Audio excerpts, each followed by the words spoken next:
Hi guys, this is Esther from NoypiGeeks.com. Today we're going to unbox the latest smartphone from Huawei, the Huawei Y7p.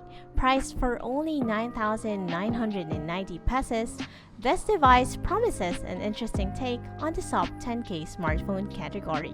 So now the most important question is the Huawei Y7p worth buying? Fortunately, we got hold of the smartphone before its release in the market, so if you want to know more about it, please keep on watching.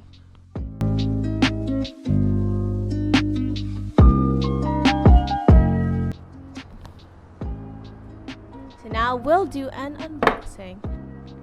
So we have here the device itself.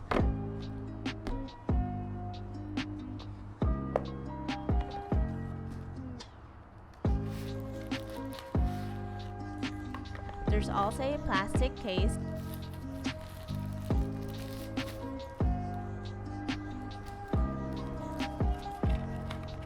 As well as the SIM ejector tool. We also have a charger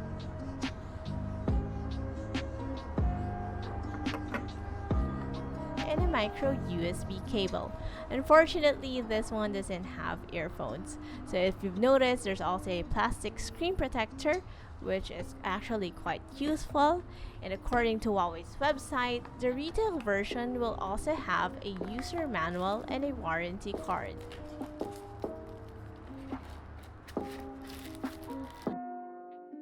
Now, let's talk about the design.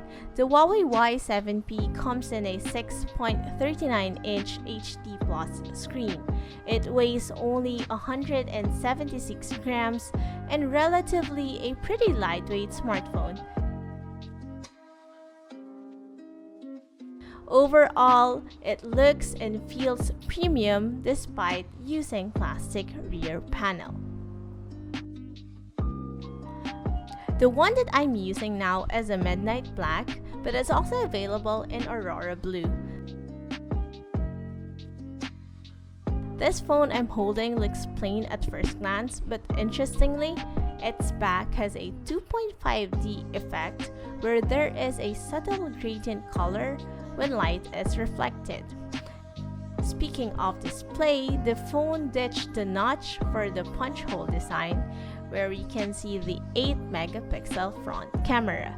It also has slim bezels, except for the bottom part where it's relatively larger than the rest. Frankly speaking, I do not like the large chin, but I guess I shouldn't really be expecting much from a budget smartphone. At the back are the fingerprint scanner, the triple cameras, and Huawei branding.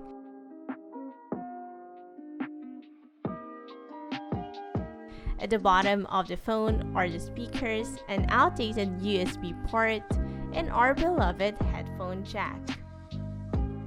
The power and volume buttons, on the other hand, are placed on the right side of the device, while the SIM card tray is on the opposite side. The device also has a decent 4000 mAh battery that can last you a day or so of light to moderate use. In the upper left corner of the phone's back is a protruding triple camera setup. The main shooter is a 48-megapixel camera with f1.8 aperture, while the other two cameras are the 8-megapixel lens for ultra-wide photos and a 2-megapixel shooter for portrait mode. It also has an LED flash placed next to the cameras. We tested Huawei Y7p's cameras in daylight, and the results were not surprising. The photos were okay, but nothing spectacular. Just like most smartphones in the price range, the colors are a bit washed out and lacked contrast. On the other hand, the device can take decent nighttime photos. Using its night mode, the images were brighter and more detailed in comparison to using its ordinary camera setup.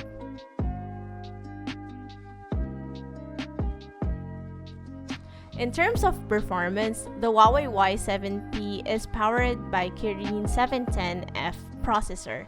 It also has 4 gigs of RAM and 64 gigs of storage, which is still expandable via micro SD card.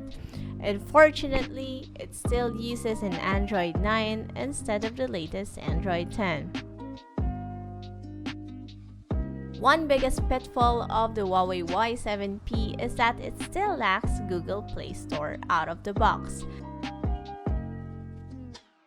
So to sum it up, the Huawei Y7p is a pretty well-rounded device for its price. It looks and feels premium. It has decent cameras and the performance is quite good with Kirin 710F. Well, that's it for now. Let us know in the comments of what you think of the device. Don't forget to subscribe to NoypiGeeks for more tech news and reviews. Once again, this is Esther, and see you again next time.